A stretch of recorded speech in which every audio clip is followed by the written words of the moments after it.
ॻाल्हि कुर्ब जी हूंदी आहे। आशिक़ वीचारो घणो ई फाथल हुयो, तड़पियो पंहिंजे महबूब जे लाइ, पर हू सॼी ॻाल्हि छॾे हलियो वियो। पर पंहिंजे महबूब ॾे छा पियो चवराए मोकिले, नथो जे पुछी त पुछण ई छॾियोसीं,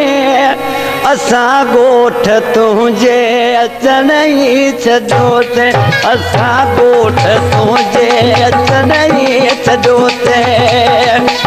नथो जे पुछी त पुछण ई छॾियोसीं, असां ॻोठ तुंहिंजे अचण ई छॾियोसीं, असां ॻोठ तुंहिंजे अचण ई छॾियोसीं।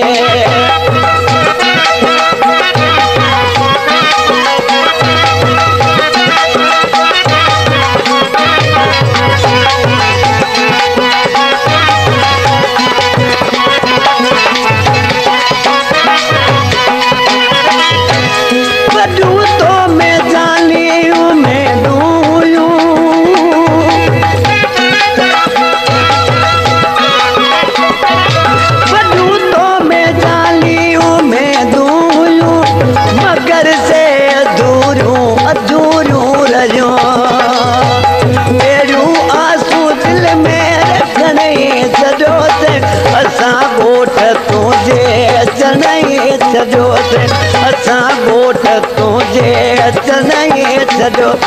नथो जे पुछी त पुछण ई छॾियोसीं, असां ॻोठ तुंहिंजे अचण ई छॾियोसीं, असां ॻोठ तुंहिंजे अचण ई छॾियो।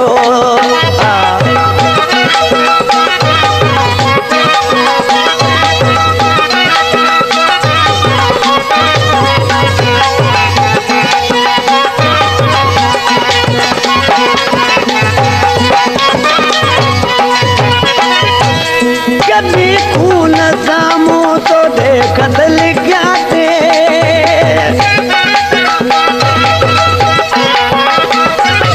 कभी खून सामूं तो देखत लिखिया थे,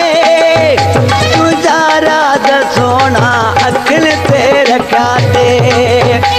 उहे खतें चिठियूं लिखण ई छॾियोसीं, असां ॻोठ तुंहिंजे अचण ई छॾियोसीं, असां ॻोठ तुंहिंजे अचण ई छॾियो, नथो जे पुछी त पुछण ई छॾियोसीं, असां ॻोठ तुंहिंजे अचण ई छॾियोसीं, असां ॻोठ तुंहिंजे अचण ई छॾियो।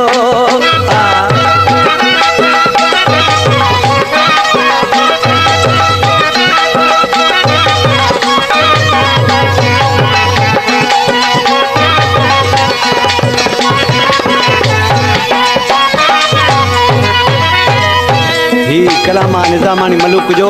जेको मुंहिंजो भाउ मेघो ख़ान टांडियो, उनजो दोस्त आहे राजो खानाणी खां, शाइर उनजो उतां जो वेठल आहे, पर ॾिसी छा पियो चए, निज़ामानी मलूक रोतोले मरी,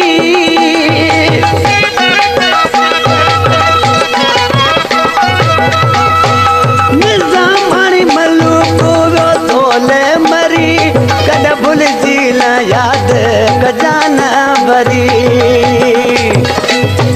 तू ही जे छॾी त पुछण ई छॾियोसीं, असां ॻोठ तुंहिंजे अचण ई छॾियोसीं, असां ॻोठ तुंहिंजे अचण ई छॾियो, नथो जे पुछी त पुछण ई छॾियोसीं, असां ॻोठ तुंहिंजे अचण ई छॾियोसीं, असां ॻोठ तुंहिंजे अचण ई छॾियो।